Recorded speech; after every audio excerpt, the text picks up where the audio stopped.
Okay, like Madonna said, my name's Dan Leininger from the Upper Big Blue NRD, and Crystal Houston from the NRD. And together we're going to talk about a project that the Upper Big Blue NRD has with the City of York. And the project is to do some soil health demonstrations on the city's well field. So, when it comes to soil health, I'm far from an expert, but I have learned a lot in the last 5 or 6 years. And the more I learn, the more excited I am about what a healthy soil can do for our environment and for farmers' bottom line. So the project we have with the city is with their well field ground, which is, I don't have a pointer. Do I have a pointer, Crystal? You do not have a Okay. pointer. Anyway, it's the city's well field ground is the northeast part of town. And it's boundary is the blue line. There's about 400 acres. You can see the York ball field complex. When this picture was taken, the complex was under construction, but this kind of gives you an idea where it's at. In the yellow dotted line is the 2 fields that we manage with the City of York.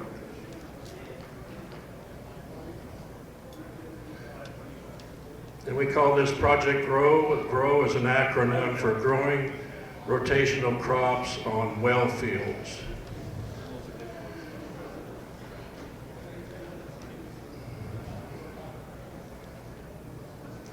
And this emphasizes, like I mentioned, soil health. Also, we have a pollinator habitat and a community garden out on this land. We follow the 5 principles of soil health, which is keep the ground covered, soil armor, minimize soil disturbance, use plant diversity, have a continual live plant or root in the soil throughout the year, and have some livestock integration. Part of the reason we keep a live root in the soil is with cover crops. And cover crops are plants that are grown in between regular periods of cash cropping. In other words, in between when you're done with your soybeans, hopefully you can get in and get some rye planted. Or if you would have some wheat, you could go in after your wheat and plant a diverse mix of cover crops. And this is a picture of some cover crops that we've had. And as you can see, we have a real device, a lot of mixture there of grasses and broadleaves. Here's another picture. We have oats, sunflowers, turnips, radishes, rye, and we have a very diverse mix.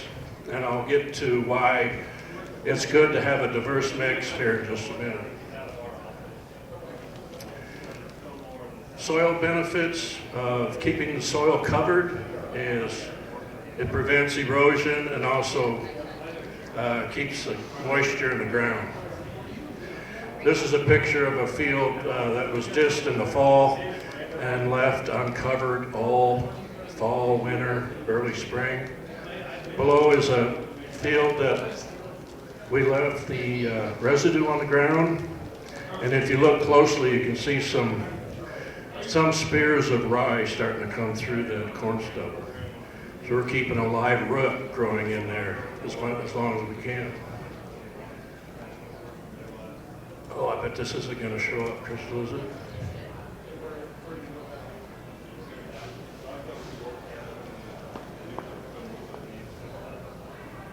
Well, I wanted to show you this. This was last April. This is a field across the road. This is city ground that's under different management. it was disced in the fall and left, and you can see the wind blowing the dirt. This is our field covered with an old cover crop and stubble. We are losing no dirt at all. I'd like to show that again. I think it'll replay. Okay. If it doesn't, just click it. But what this shows is if the ground isn't covered, look at all that dirt blowing there. That's all dirt coming off that field. And here's our field covered just across the road. No dirt blowing. And this is stuff, this is a picture you'd see back in the 30s, dirt blowing. Now, of all the technology that we've made all the years, why do we still have dirt blowing? Why are we still losing soil? Especially when people pay $12,000, $15,000 an acre and they leave it unprotected, let it blow.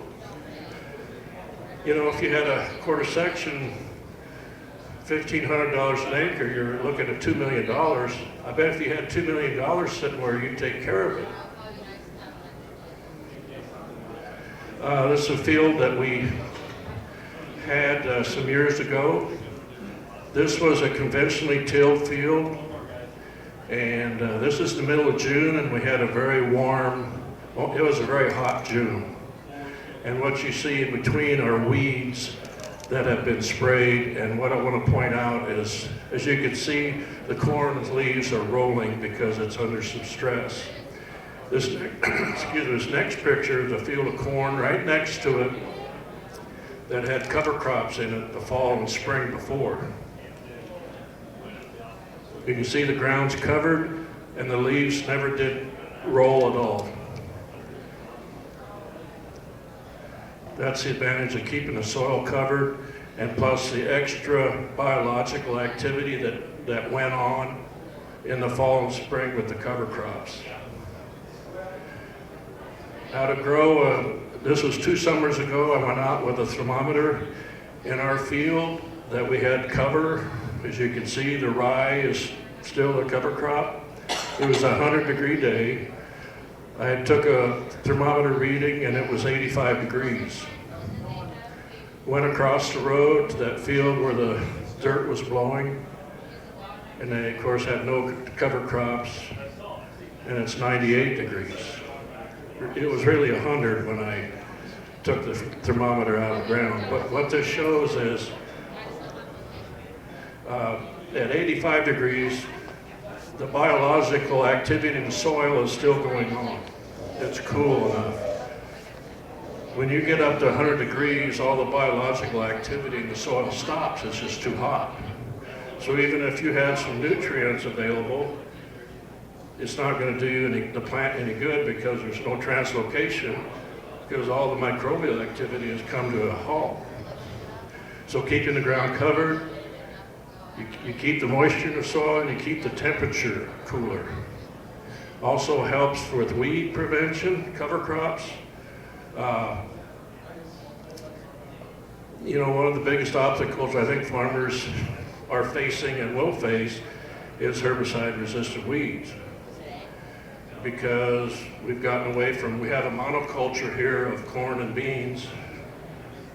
Even though you go back from corn to beans, beans to corn, that's not a crop rotation. A crop rotation is at least 3 different crops. So you're running into insect and weed problems. The picture above was a cornfield that had cover crops, the same one we showed earlier. As you can see, the weeds are almost non-existent. Below was a field right next to a 4-acre field that was conventionally tilled, and you can see the weed issues that we have there. This is that cornfield in July that I had tilled. This is a corn, had it stacked genetic traits. It was about $300 bushel bag corn.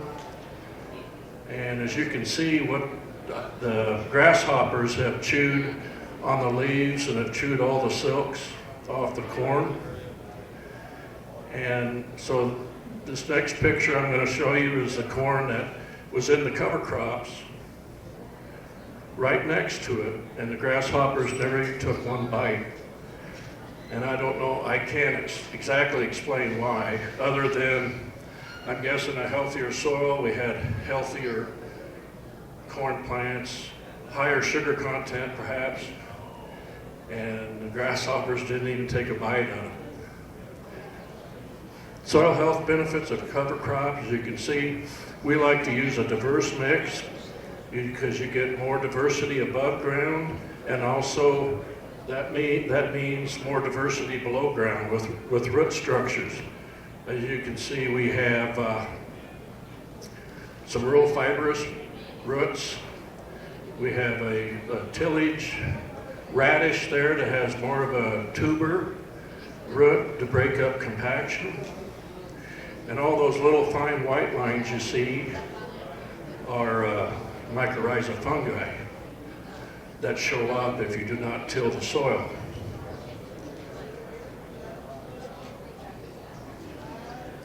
So there's a soil food web below ground, just like there is a food web above ground.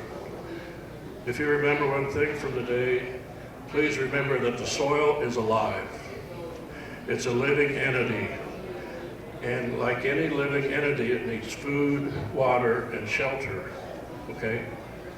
So, to kind of begin this food web, we have photosynthesis in the plants, and the plants actually produce photosynthesis, and that sugar is taken down and exuded out of the roots as carbon. So when that begins, the bacteria eats the organic matter, also with fungi, and there's some nematodes. The next level is some arthropods, worms, and protozoa. They eat the bacteria, fungus, and nematode. So it goes on, and as you can see, as we go higher up, the arthropods and the nematodes are more predators. And every time a predator eats something, what gets eaten releases carbon, and that's what keeps the biological activity in the soil going. Here's a picture of magnified arthropods in the soil. And there's all kinds of these critters running around in the soil, eating and being eaten. But this is how the biological activity keeps going, is that everything is eating or being eaten and releasing carbon that feeds other entities in the soil. I mentioned a little bit ago about mycorrhiza fungi. This is very important, and one of the reasons that we are if you do a lot of tillage and apply a lot of synthetic nitrogen, you have no mycorrhiza fungus in your soil. What this fungus does is attaches to the soil roots, and the plant says, okay, I'll let you attach to my roots and I'll feed you sugar from photosynthesis, but you have to go out and supply me with nutrients and water, which they are very efficient at doing. So that it's a symbiotic relationship. The mycorrhiza fungus bring in water and nutrients, and the plant feeds those mycorrhiza with sugar. And when a plant germinates, sends out roots, majority of the roots, what they do mainly is to anchor the plant. They do some nutrient absorption of water and nutrients, but since they can't move, a plant can't move and look for food or water, so it's depending on what's beneath in the soil. So that's why this mycorrhiza is so important. It increases the root system surface area 100 to 1,000 times. This is a picture of I think it looks like a small tree. You can see the major root system is fairly visible, but look at that white shaded area around the roots. That's a mycorrhiza fungus. And plants are very selective on which mycorrhiza fungus they will let attach to the roots. If they think a mycorrhiza fungus isn't going to supply them, a certain type of fungus isn't going to supply them with the water and nutrients they want, they will not let them attach to the roots. But as you can see how that increases the surface area of the roots. And it really, it also, when that mycorrhiza attaches to the roots, there's a natural, it helps the roots defend against parasites also. A lot of things going on in the soil. They just keep finding more and more of these symbiotic relationships. Getting back to our Project Grow, again, we took over those 2 farms in 2017. This just shows our first year we planted triticale, which is a kind of a cross or a combination of wheat and rye. It's a cool season grass, and we used a no-till drill. We used a stripper head, and then after we harvested the grain, we applied 5 tons of cattle manure. And this was to help jumpstart the biological activity in the soil. That really helps get the microbes active and going. As you can see on this machine, how much stubble we left. We just plucked the heads off and left all that stubble. By the way, this is fairly close to town, and we had a north wind, and we got a fair amount of phone calls from people complaining of the smell, but we planted a cover crop in a couple days with a drill, so that pretty much took care of it. And then I talked about one of the 5 principles of soil health was livestock integration. So this is after the triticale we harvested, we planted a diverse cover crop mix, and we brought in 150 cows and used hot wire to fence off into paddocks. And it would last, I see we had to move them about every 5 or 6 days. And these cows in the bottom left are standing by the gate ready to be let into the next field.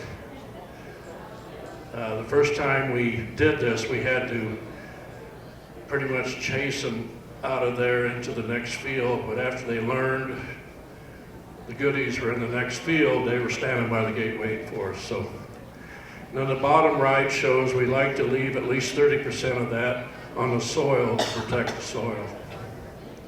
So livestock integration is very important when it comes to soil health. Real quick, we do have a community garden and a pollinator habitat plot, just because pollinators are so important. It's a picture I took of a bee. This is our diverse mix of pollinator habitat. In that field,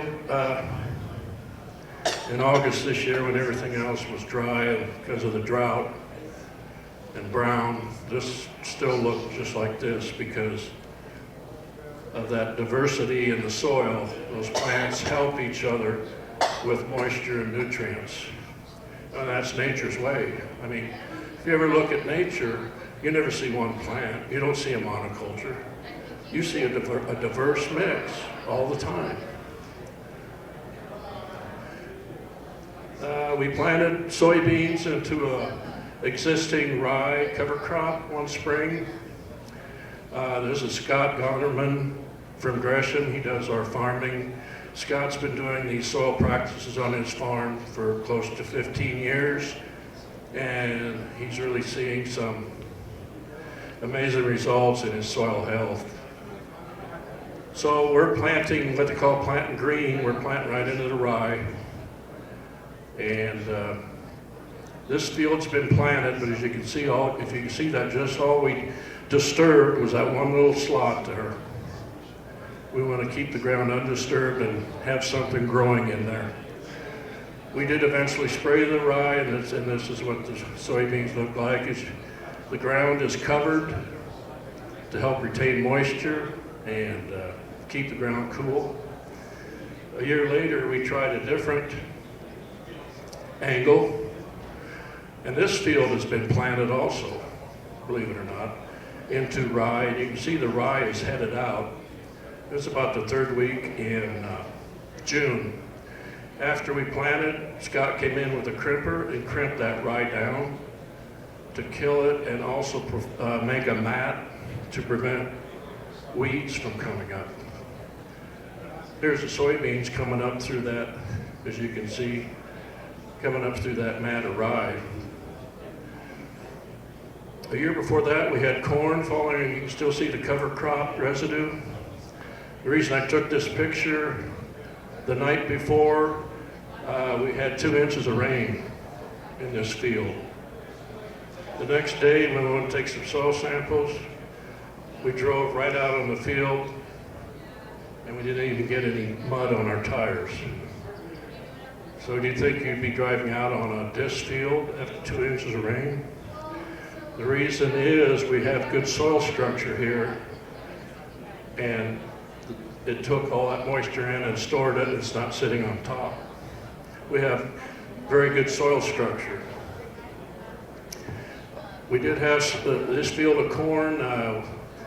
We put 40 pounds of nitrogen on when we planted, and we waited until the corn here is just tasseling, and we took some leaf samples and we determined we needed 80 pounds of nitrogen, so we had it applied with a high boy sprayer with V-drops, and that way we're putting on the nitrogen right when the crop is growing, and we'll take it up right away. There'll be no chance of it getting leached below the root zone into York's drinking water.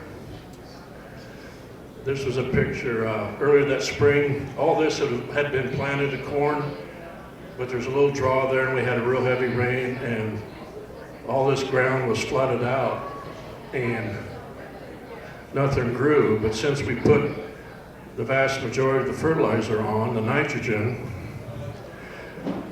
after the plant was growing, we didn't put any on here, so we didn't waste a bunch of nitrogen and have nitrogen in the soil that isn't going to be used and get leached down in the water. Just a picture of the rye seed. You can see some of it's been harvested and some of it hasn't. It just shows how much stubble we leave, and then we interseed a cover crop. You can see it's coming up more. We do a lot of soil testing for residual nitrate, and also we do a soil health test, a Haney test every year to see how we're going, and we've had very good results with our residual nitrogen is very low, and as you can see, this is a test. We'd like to see how much carbon are we putting back in the soil. That's kind of a key. You know, everybody talks about climate change and carbon in the atmosphere. If we would, you know, farmers really have a golden opportunity here to make a dent in climate change, because they keep something growing on their field all the time if they can. They're going to be taking carbon out of the atmosphere and putting the carbon back in the soil where it belongs, instead of having it go in the atmosphere. When you till the ground, when you go out and disc the ground, you're putting a lot of carbon in the atmosphere. We do have York College. We kind of use grow as an educational tool for, this is York College agricultural class, and Concordia also brings their ag students over to kind of see what we're doing and try to talk about what we're trying to do out of grow. This is what Crystal called soil your undies. We buried some underwear in the soil in the spring and pulled it out in September. And as you can see, it's been chewed on pretty good. And what this is an indication of is you've got microbial activity in the soil, because they like to chew on fiber like this. And if you get, I've seen guys that have been doing this type of soil or regenerative agriculture for 20 years. They put some underwear in the soil, and all they'll pull up is the elastic band, because they will not eat that, but they will totally eat the rest of that. These are some York College students behind me, and we've got some cattle in there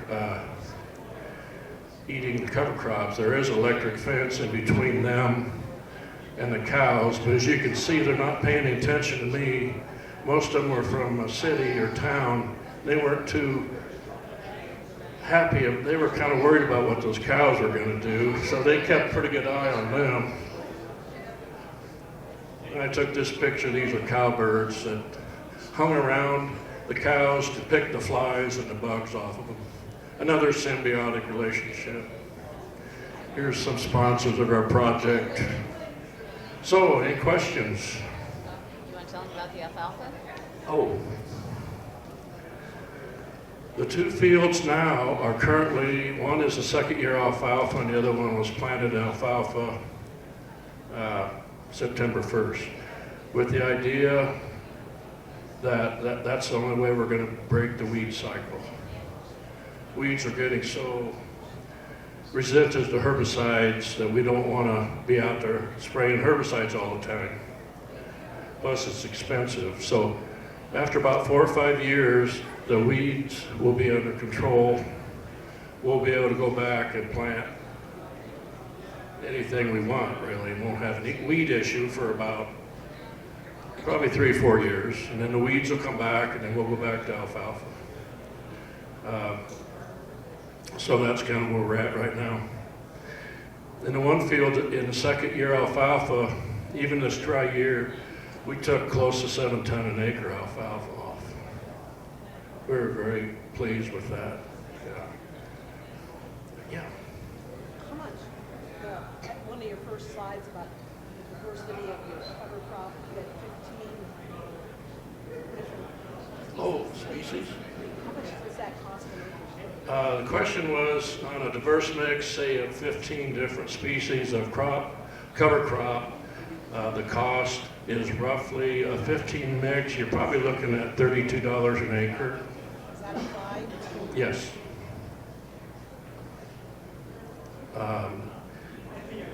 Some people, if you want to do wheat, if you're concerned about resistant weeds, probably your best bet is to plant cereal rye. That'll give you the most above ground biomass to try and choke out weeds. And then you're probably looking there at probably $18 an acre applied. Do you want to talk about cost share for cover crops? You know what, I should mention the city of York had an award. You want to do You that? want me to say that? Hi, I'm Crystal Houston. I am the Public Relations Manager. And we have one of our board members here too. This is Paul Weiss. We'll just, everybody wave at Paul, make him feel uncomfortable. So Project Grow, like Dan said, is a collaboration between the NRD and the City of York. And it was awarded a Community Conservation Award in 2022, a statewide award that recognized that partnership and the beneficial effects it has had for the City of York. So we were really pleased to be able to nominate the City of York for that award and to kind of share the limelight a little bit on that. But I had asked Dan to share a little bit with you about cost share opportunities that are available regarding cover crops specifically in the York area. Yeah, if you have a field close to York in the wellhead protection area, we have a program. We'll give you $30 an acre, which usually covers the cost and application of our cover crop. Also, we have a program with I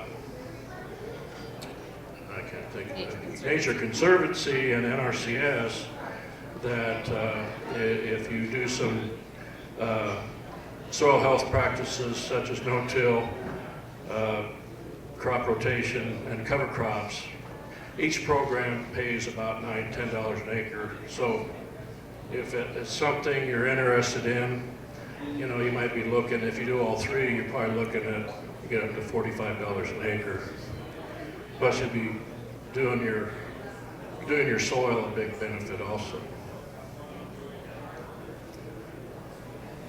What year did you do your first mating test? Pardon? What year did you do your first mating soil test? We started out in our first year, 2017. So we've been doing one. We've been doing one every year, and we have noticed our amount of carbon that we're putting back in the soil has increased every year, and our PA, our organic matter has come up some, and phosphorus quite a bit. Actually, if you get this mycorrhiza fungus going in your field, there is a lot of nitrogen and phosphorus and other elements already in the soil in the organic form. But a plant that gets commercial fertilizer don't have the right mix of microbes to get that. Also, you don't have the mycorrhiza fungus. So one of the big things we're trying to show on Project Grow is if you do these practices slowly, start out slow, you know, you just can't change if you're tilling using commercial fertilizer and herbicide, everything. You can't just change overnight or you'll have a train wreck. You really have to start out slow, maybe start out with a little bit of cover crops, try a little more crop rotation, and as you see your soil health improve, you take a soil test, you'll notice, you know, I don't need half the nitrogen I'm putting on. I don't need hardly any of the phosphorus I've been putting on. I see a lot going on this fall. And, you know, the soil is capable of providing all this if we would let it. It's almost like a country's economy. If you have the people just give them money and they don't have to work, guess what? They're going to sit on their butt. The same with the soil. If you apply commercial fertilizer, all those microbes in the soil that are capable of breaking down the organic matter, they see, you know, it's not necessary for them, so they don't do anything. It's kind of like a country's economy, you know. You want everybody working.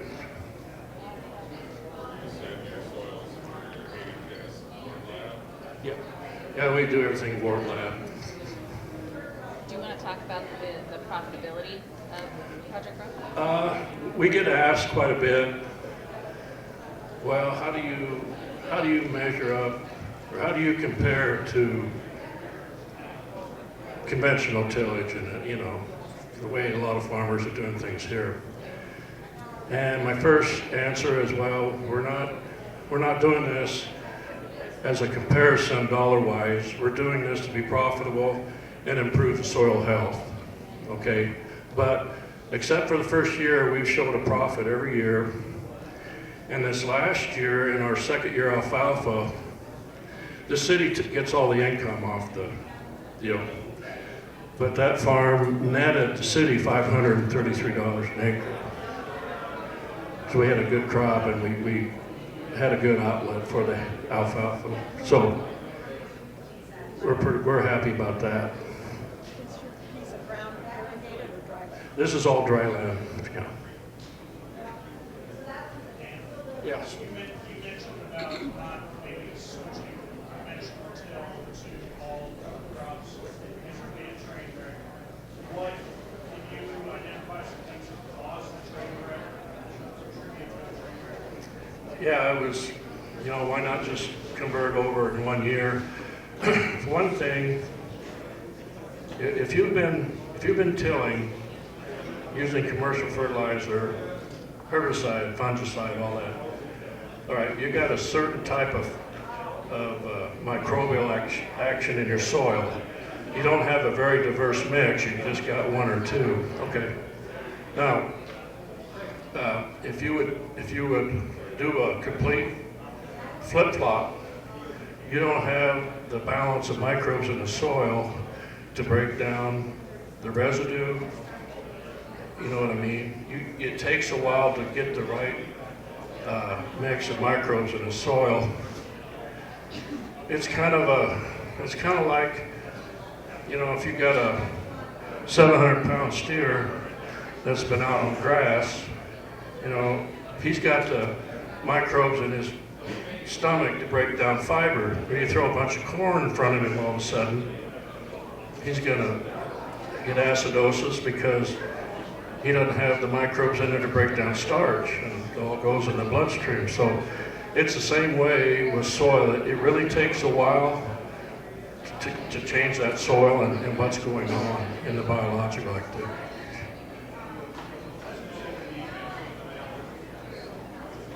Are we out of time? Oh. Anybody else? Question? Yes, sir. On the insects, if you're using them temperature, you'll come across these many times. It is sort of I'm sorry, I didn't hear you. I didn't hear you. read enough literature, you'll come across where it is the Brix level, the sugar level, and the most insects. Oh, really? Well, Do well, thank you. lots of sugar. Thanks for sharing that. What he said was most insects are diabetic. So if your plant has a lot of sugar in it, that's probably why they avoid it. Great plants, nice sweet plants out there. Okay. They're smarter. Well, I wouldn't argue that. You know, plants have been around forever, way before we were. You know, plants don't need us. They can get along just fine without us, but we need plants. So,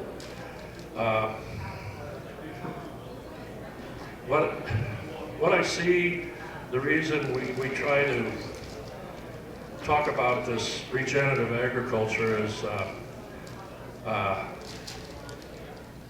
I really think that's the future.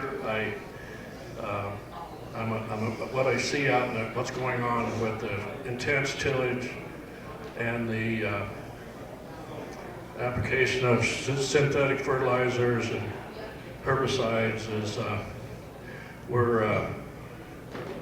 we're doing. We're fighting Mother Nature. And I had a guy tell me one time, Mother Nature always bats last, so she will prevail in the end. And it's expensive to fight Mother Nature, and I think that's kind of what I see going on. Instead of working with nature, we're kind of fighting against it. And